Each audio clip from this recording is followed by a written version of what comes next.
Pessoal, vem cá, vamos conversar uma coisa séria aqui. Ultimamente você está vendo falar do Elon Musk?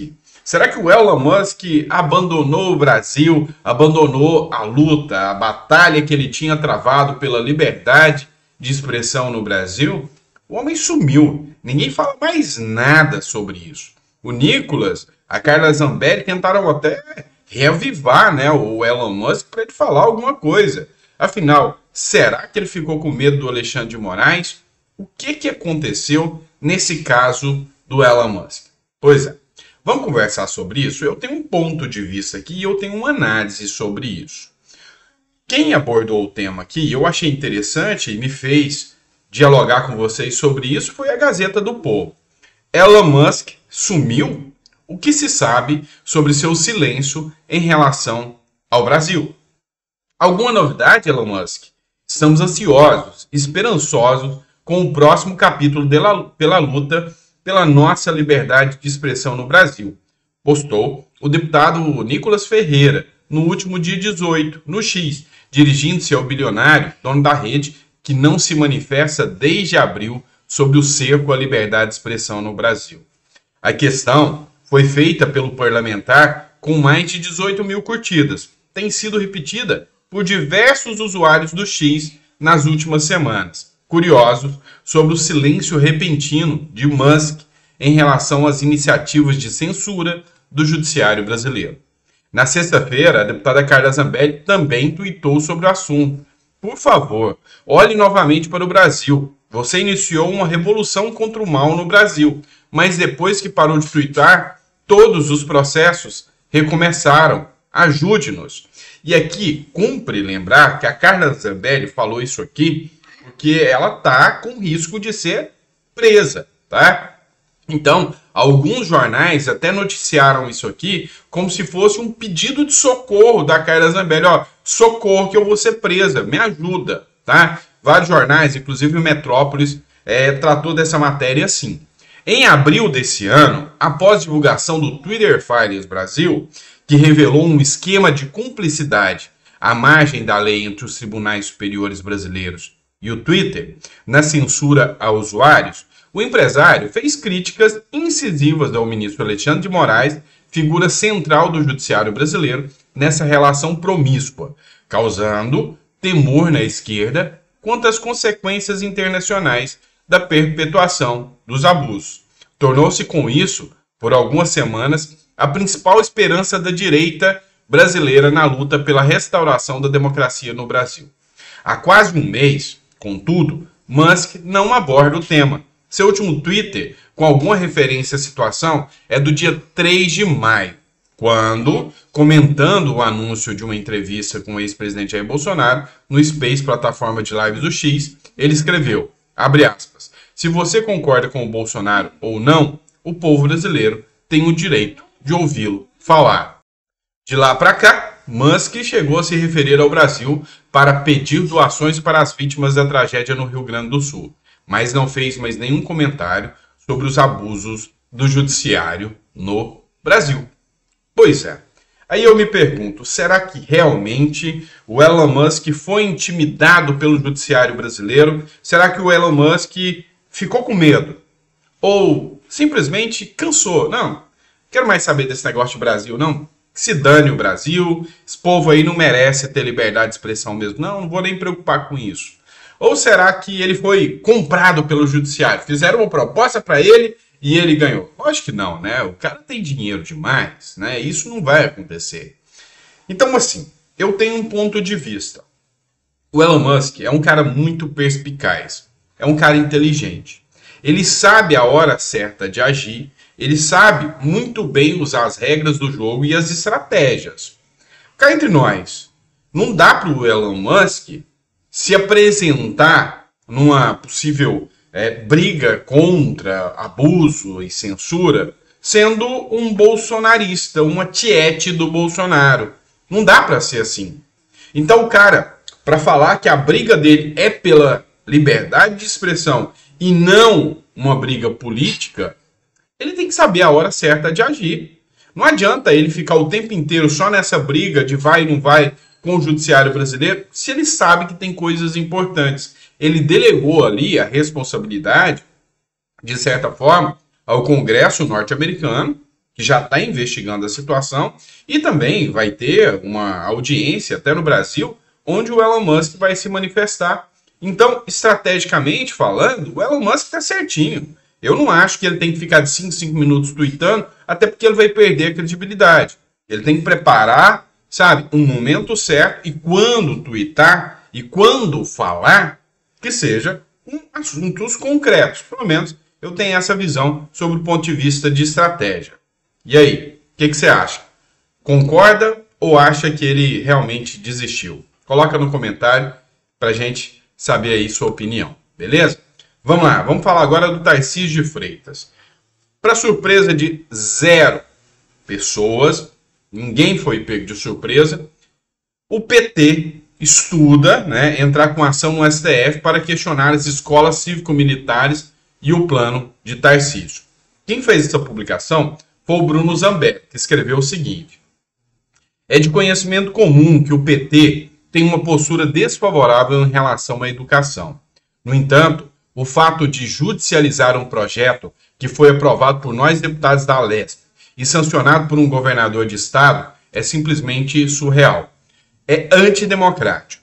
É desrespeitar o cidadão paulistano que votou nos seus deputados e no seu governador. Mas o PT não respeita a democracia. O PT ele não respeita a opinião das urnas, ele não respeita, a não ser que seja de interesse dele.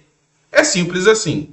É vontade, com toda certeza, dos deputados que foram eleitos, assim como do governador. Você goste ou não goste. É como que está acontecendo agora, que vai acontecer o veto, o estudo do veto sobre as fake news. Você vai brigar e espernear para que não passe. Mas se passar, não adianta ir para a justiça questionar isso, porque foi escolha da maioria dos deputados e senadores. É assim que funciona. Então o PT não respeita de forma alguma a vontade dos eleitores de São Paulo e do Brasil como um todo.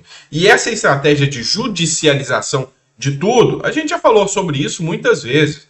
Conveniência e oportunidade do governo. É uma situação que é o governo que define se deve ou não deve. Ou o judiciário vai lá, pede voto e vira governador, ou ele para de interferir, né? É como o próprio Tarcísio falou para o Ministério Público: ó, se vocês quiserem, peçam votos, se tornem governadores, porque o Ministério Público não vai governar no meu lugar. E é isso, o judiciário também não pode se prestar a ser um garoto de recados do Boulos. O próprio judiciário, o STF, já tem o entendimento que a conveniência e oportunidade da gestão pública não pode ser interferida assim ao bel prazer do judiciário. Mas olha só que ponto interessante isso aqui. De piercing a topete. O que é proibido nas escolas cívico-militares de São Paulo? Eu tenho certeza que ao ler isso aqui comigo, você vai entender o porquê o PT odeia tanto a ideia das escolas cívico-militares. Após a sanção da lei que implementará as escolas cívico-militares no Estado, o governo Tarcísio de Freitas precisará definir as regras dos colégios que normalmente apresentam veto a namoros e restrições ao vestuário e corte de cabelo. Até o momento, a lei sancionada pelo governo Tarcísio se assemelha ao programa de militarização implementado no Paraná, criado pelo atual secretário paulista da Educação, Renato Feder, quando ele foi o titular da pasta paranaense. Lembrando que o Paraná, qual eu conheço muito bem, já implementou essas escolas militares, né, dentro do estado. E está sendo um exemplo de sucesso, O governador Tarcísio foi humilde para reconhecer isso, teve estudos junto com o Paraná, trazendo aquilo de bom para implementar no estado de São Paulo. E olha só, no Paraná, as regras proíbem. E aqui você vai ver o porquê que o PT odeia isso, né? No Paraná, as regras proíbem manifestação de namoro, não só dentro das unidades de ensino, como também nas proximidades. Escola é lugar de namorar? É lugar de moleque, adolescente chegar lá e ficar se pegando no meio, dentro da sala, enquanto o professor tá dando aula, sabe, os adolescentes se pegando. Essa é a postura, essa é a educação que eles buscam. Proibição de namoro, perfeito, para mim tá mais do que certo. Não só dentro da escola, não só dentro dos limites da escola, mas na região da escola, com uniforme ou sem escola, ou sem uniforme. Se pegar alunos se pegando ali perto, expulsão, tá certinho, tem total apoio quanto a isso. Também é proibido fumar na escola ou nos arredores, mesmo que o estudante em questão não esteja utilizando uniforme. Ah, aí não, né? Aí sacaneou com o PT, afinal, proibiu o aluno de fumar na escola. Como que esse cara vai entrar na universidade, ali na USP, ele vai se sentir um peixe fora d'água.